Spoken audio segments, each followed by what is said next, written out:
Fantastic. So good afternoon, everybody. Thank you so much for joining and welcome to this discussion session as part of our conference today. I'm very happy to introduce Dr. Kate Strudwick, who is the Dean of LOUT, and I'd like to hand over to you, Kate, to begin this discussion session. Thanks ever so much, Mike. So thank you ever so much for joining, and I hope you're enjoying the conference so far, and managed to have a quick bite to eat in that small time between the really interesting keynote earlier on and this afternoon sessions. So as Mike said, I'm the Dean of LOUT, which is Lincoln's Academy of Learning and Teaching, for those of you that are unsure. It's a fairly new post, so I've been in the role for a few months now. Really enjoying it, and it gives me lots and lots of time and opportunity to have lots of engagement with the transition to blended learning and how and why we're doing it, and how and why we can evaluate what's working and what isn't, and planning for the future. So there's it's a good time to be taking up this role. What I wanted to talk about today, and Mike's already explained that there's been a video that's gone out before, so hopefully you've had a look at that. It was me talking in some depth about my experiences and lessons learned with student engagement. And so I really wanted to use this time for the discussion to draw out some of the observations, I guess, that I've made over the many years while facilitating and developing student engagement.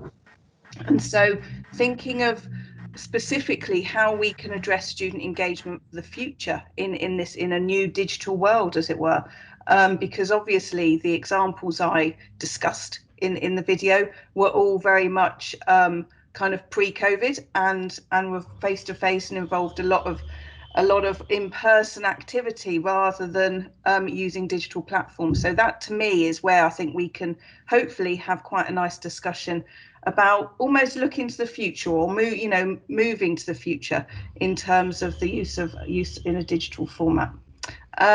So I did have the next slide. Actually, Mike has got some questions, or just some areas that we might want to pick up on.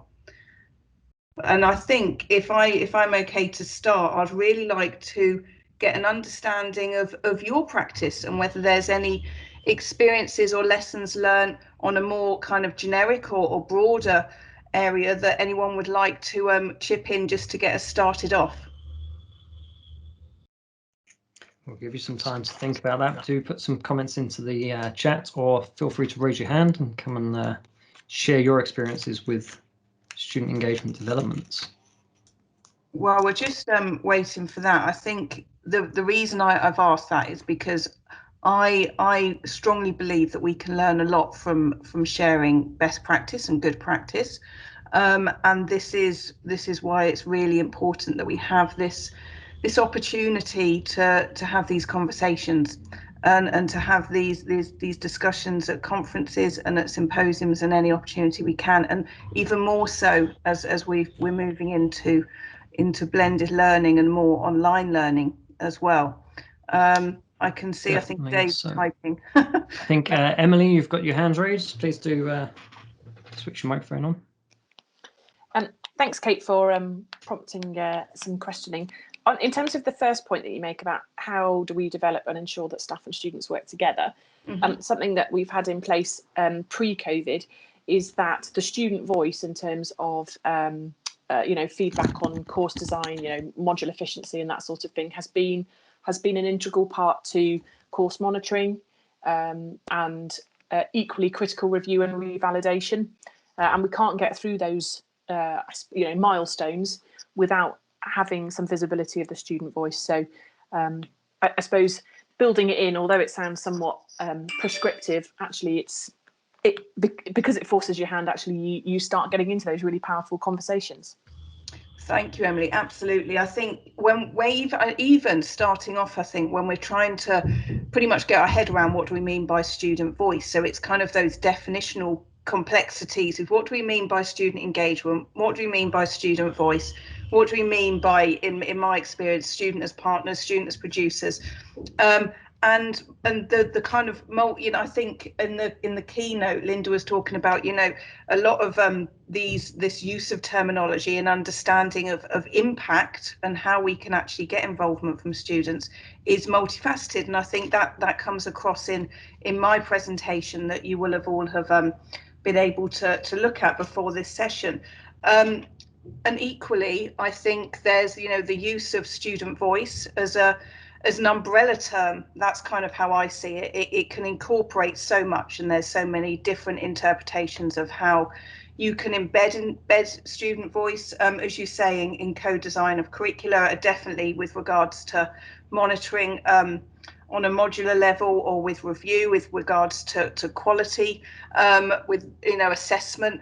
And we need to really ensure that at every level that students opportunity to have that engagement inside and outside of the curriculum is facilitated, and that comes down to some of the challenges that I spoke about in my presentation, about the importance of having that institutional backing, I think, and making sure that these kind of messages are embedded within institutional strategy thinking, because that's something that is a real enabler in terms of how you can start to progress getting students involved at all levels. And I really do, I really am passionate that it should be at all levels, and I think that's, that may be an area for the future that could be a greater challenge, but for the moment I think it's the role of student voice is essential. And so but it's always quite problematic, or there's it's always quite difficult to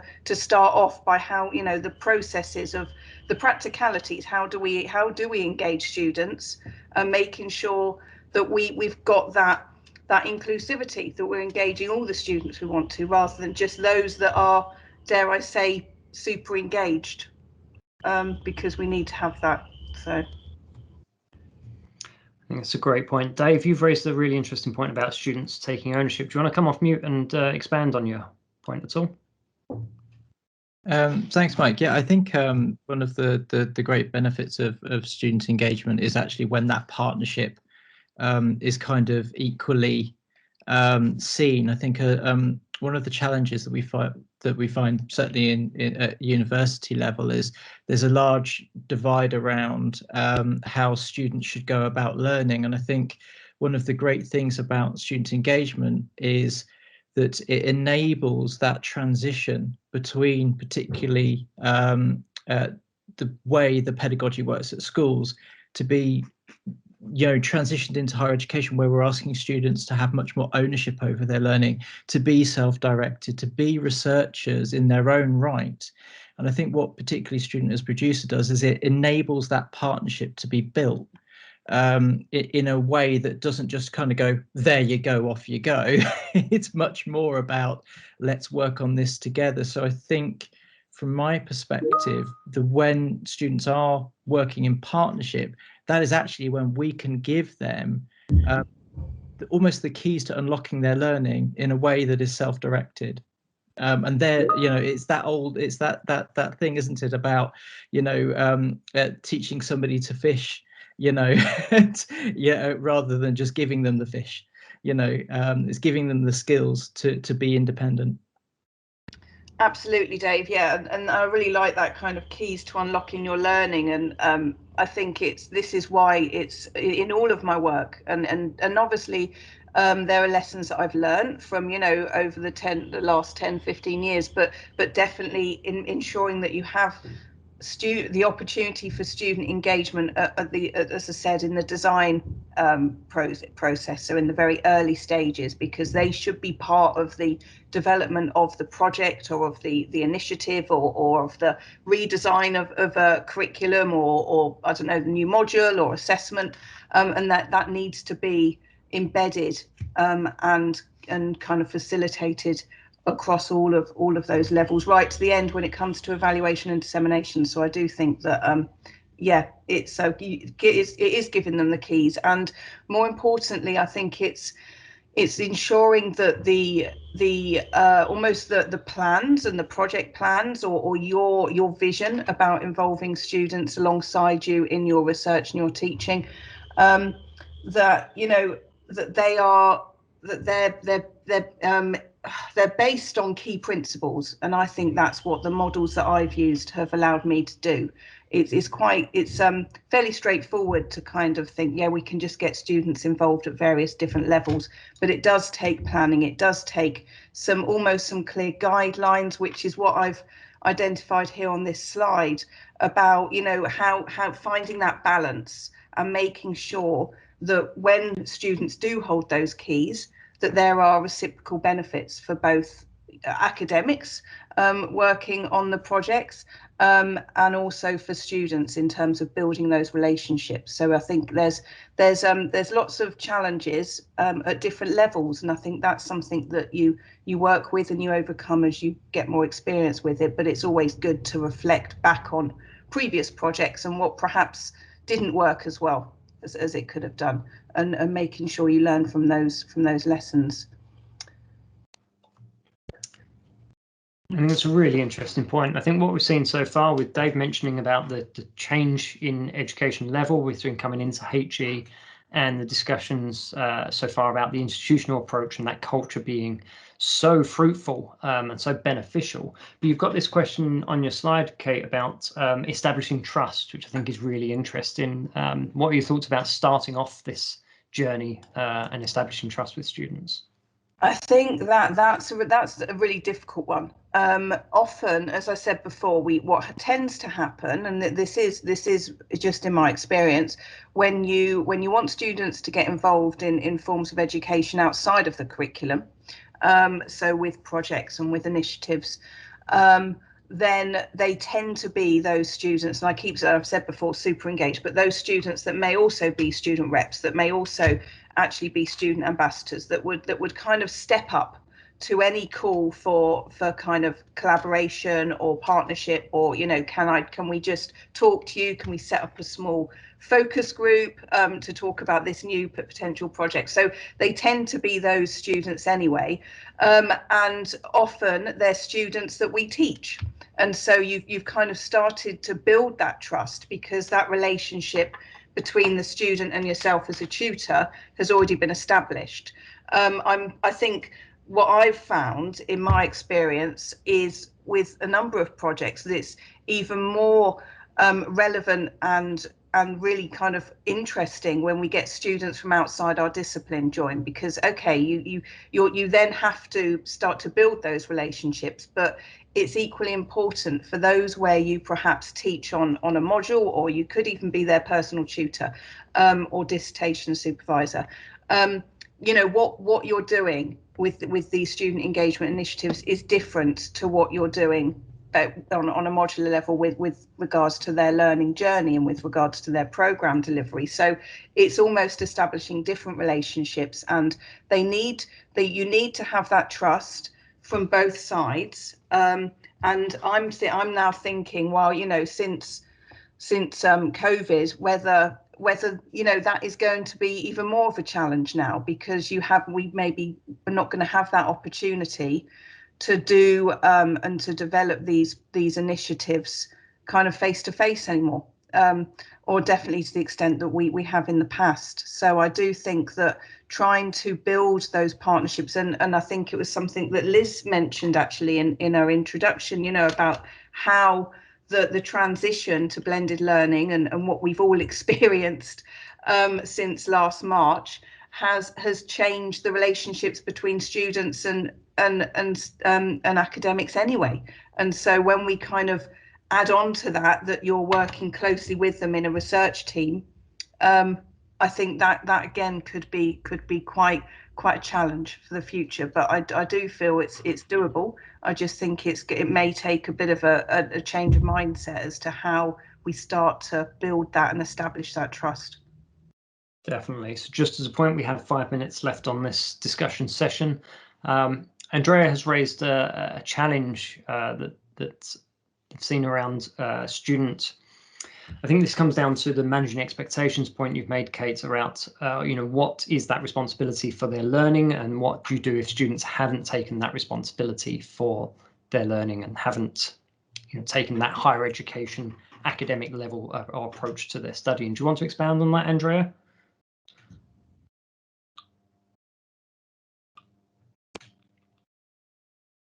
Yes.